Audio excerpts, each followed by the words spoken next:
you read this, we can now understand what it's going into. When we read this, it says, Revelations 1 and does not describe a concept or a vague force or a symbolic group. It describes one individual. Write what thou seest, one like unto the Son of Man, singular, identifiable, personal. John did not say, I perceived an image, I sensed a principle, I envisioned a metaphor. Very clear. He said, I saw, past tense. The garments are not random symbolism. It says, so you are correct. The dress code matters. Let's be precise. Long garment, robe, priestly, royal authority, which was mentioned in Exodus 28 and verses and Daniel 10 and 5.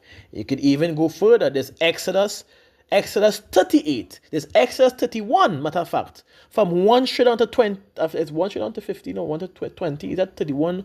Exodus 31 or Exodus 34? Somewhere around there.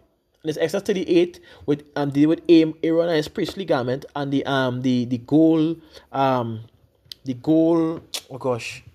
embroidered gold I forget what it's called. It was in my head just now. It just oh my goodness. It was now in my head. The word is now in my head and it's gone. So like we will get back, right? So I continue. Golden girdle, righteousness, balance, and kinship. Isaiah 11 verses 5, white hair, which is eternal authority. I can't see the rest what you're seeing here. I can't see this here. All right. It says the garment. Okay, right here as you go forward. Right.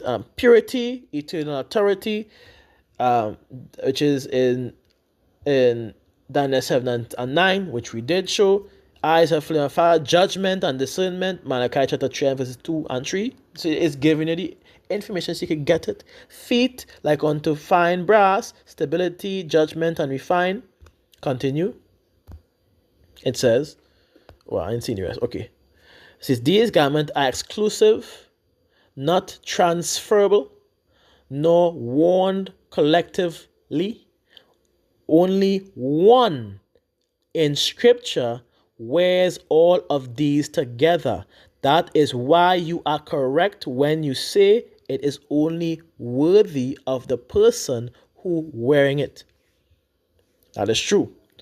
Why he then insists it is not an image, because of Revelations 1 is acknowledged as a real revealed appearance belonging to the Messiah, grounded in Israelite prophetic continuity. Then the European imagery collapses. Then the what? European imagery collapses. This is why he then insists it's not an image. It's a metaphor, because the European image, the white Messiah, it then collapses. Then the lies is revealed. Then you know the nature of Esau Edom. Let me get a precept. Because he is a liar at birth. Psalms 58 and verses 3. We did this before. The wicked are estranged from the womb. They go astray as soon as they be born, speaking lies. Who are the wicked according to the Scriptures? Straight to the point. Malachi chapter 1 and verses 3 and 4. Let's read. It says, and I hated Esau and laid his mountains and heritage waste for the dragons of the wilderness. Whereas Edom said, we are impoverished, but we return and build a desolate place. Thus saith Yahweh of hosts, they shall build, but I will throw down, and they shall call them, who is Esau, the border of wickedness. And against the people whom Yahweh had indignation forever. He hates them. He never liked them. They were created for a purpose, but it builds on his hatred. That's indignation, wrath, hatred.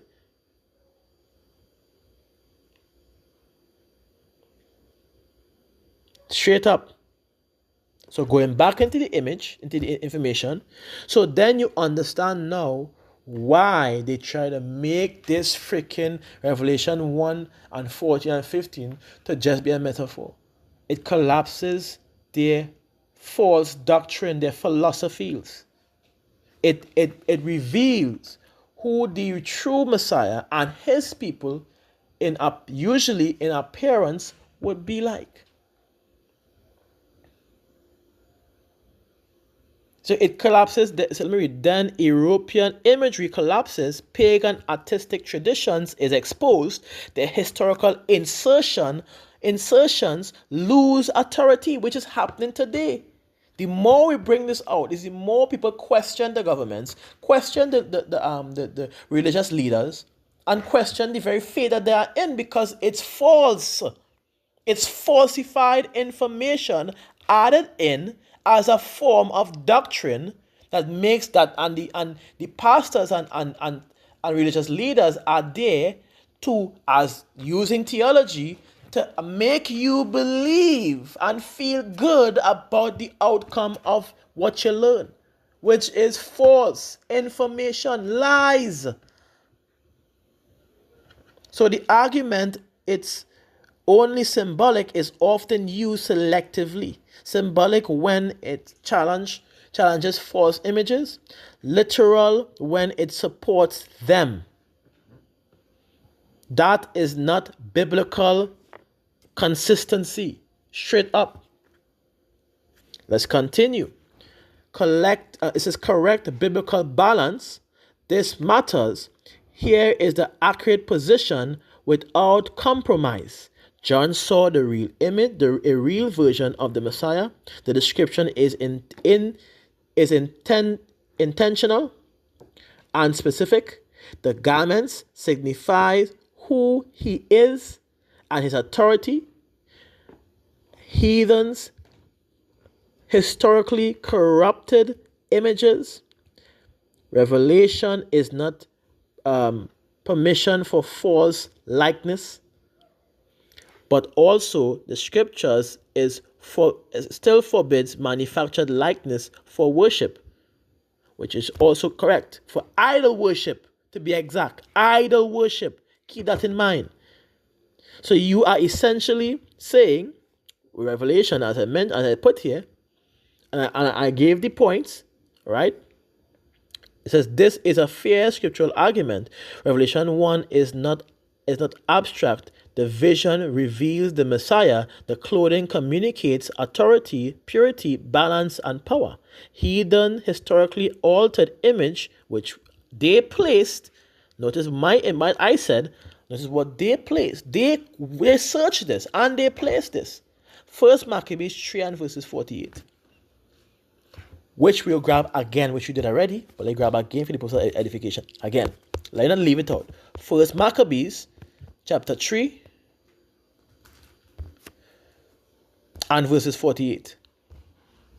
And it says, and laid open the book of the law, wherein the heathen had sought to paint the likeness of their images. Right, so let's go into this one, because we just continued from what it was saying from the final, let's continue to the final clarity.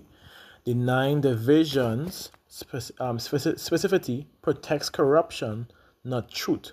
All right, so you see, trace how false image, which I agreed on, and this is what they give, which is skin pigmentation of the Israelites, and it goes on by saying the ancient Israelites with dark skin, Semitic Levantines, archaeologists and anthropology, and ancient art, which like lashes, reliefs, Egyptian depiction consistently shows Israelites as dark brown skin with tightly coiled hair, tightly coiled to wavy dark hair, and near Eastern facial features. This aligns with the natural human adaptation. Is it the right says that? No, but this isn't all. It says this aligns with natural adaptation to Middle Eastern sun exposure, not Europe. Genetic continuity confirm minimal change. Ancient DNA studies, Bronze Age and Iron Age Levantine shows strong continuity to modern. Mosquito. Right, including Jewish. Boy.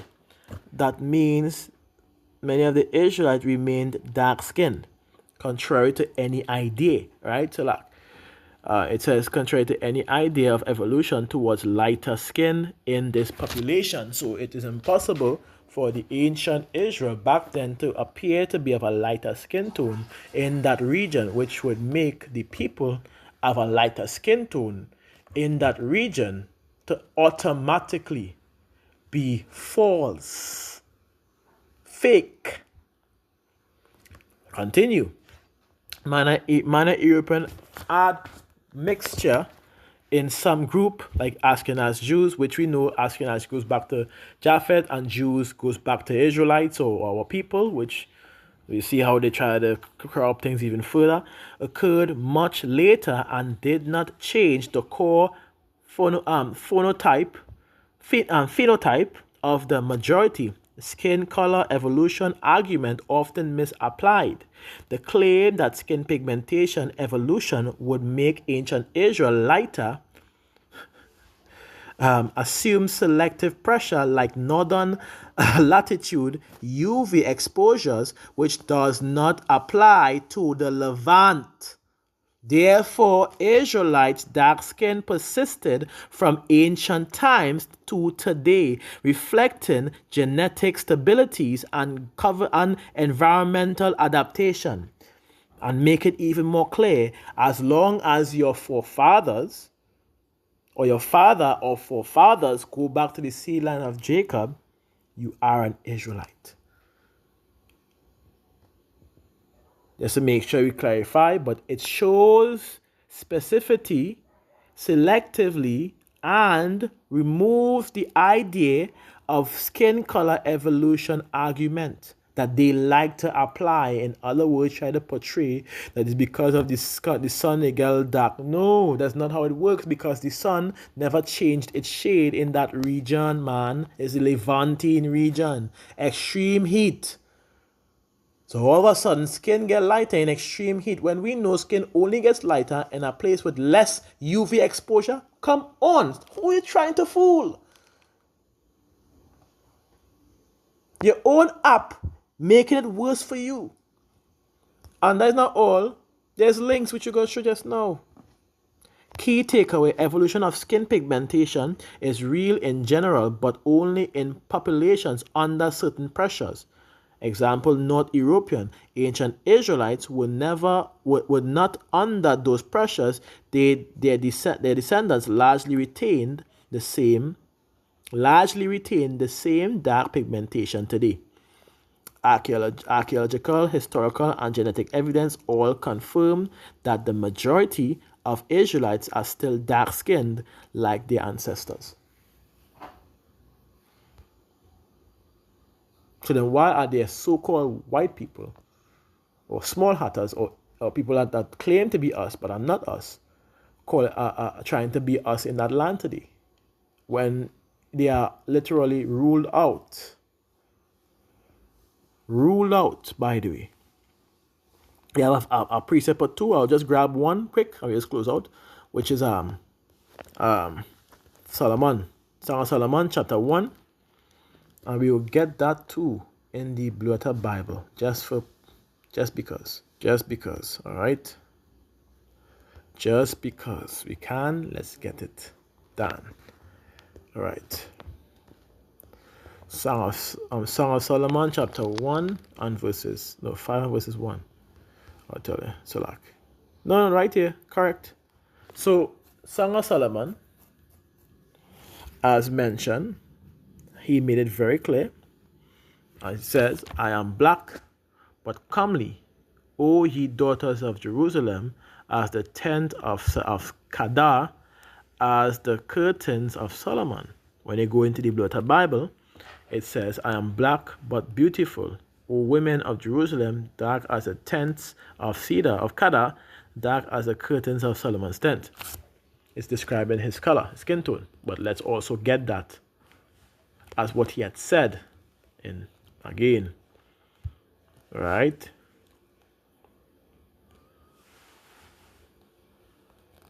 Strong's H 7838 Shahor. Shahor.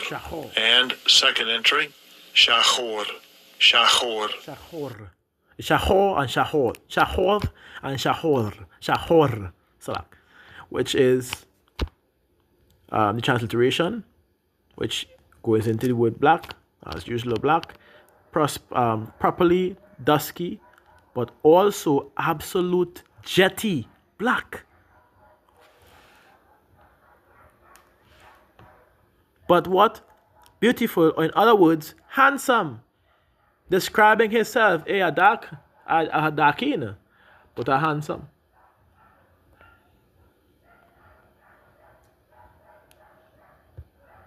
So, I don't understand how you could just up and think that you could just add yourselves in as a Jew group, a Jewish group, come into our lands because we know it's according to prophecy that our land is going to be taken from us directly by you, Esau Edom, Obadiah 1 and verses 11 and 12.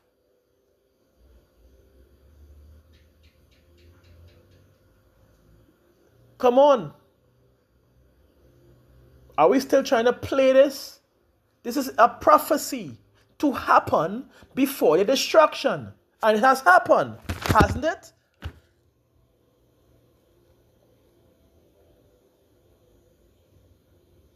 So, we really gonna go through this? Y'all, we know who y'all are. We know who y'all are. We know what the image that you're to portray is. We know what the falsified doctrine that you're trying to bring out is. So those who are on the comment board, try to scoff at this now. Because there's more to this now. Notice I haven't... Pause. Notice I hadn't brought the evidence yet, but I'll bring it here. Right here. Right there. All the sources and links you could go into. Biblical archaeology, Jews and Arabs descendants from Canaanites. PMC, genomic history, history of the Bronze Age, Southern Levant. National Geographic, DNA from Canaanites live on. Biblical Israelites, were Israelites white or black, which is a social construct, but it's there because this world, they know how this world is already. Conclusion: it is historically and biblically accurate that ancient Israelites were dark-skinned Semitic people, indigenous to the Levant, distinct, which means separated from European and all sub-Saharan Africans populations, because we know the Africans come from the lineage of Ham, which is why you have the Ethiopians and the Egyptians and the Libyans and so on and so forth, and the Canaanites. Separation from the European, the so-called whites today, and the sub-Saharan, what we know as Africans in the land today. And the information sources supporting this, which I did in check, and it's all canonical to history and beyond. This is it right here. See what I make sure and tell you at the end what's going to. Everything that we spoke about is right here. And there's also books identifying this, which is written by scholars and archaeologists, and it's there. You just don't want to read it because you know you'll be wrong, which I'm going to make it my duty to read through them, but on next day. So I hope this lesson was edifying. I will say Shalom Yasharala, Kal Halal Yam Yahweh, Bahashem Yahushai, Bahashem Kakodash. We give double honor to the apostles and prophets and elders of James Khan, but as great minister for the bring forth the 100% truth that I've been currently edified under. Shalom to the elect, Tabernacle of David, And I am Brother Kazak from HOY, Heralds of Yahushai. I'm saying to you, Shalom, stay tuned until the rest, because we have more parts coming out concerning this. We ain't finishing yet. This must continue until it concludes the entirety of understanding ancient Israel, going into a modern day Israel, not no people that in the land that claiming to be us but have no record of us, of being us. So, Shalom.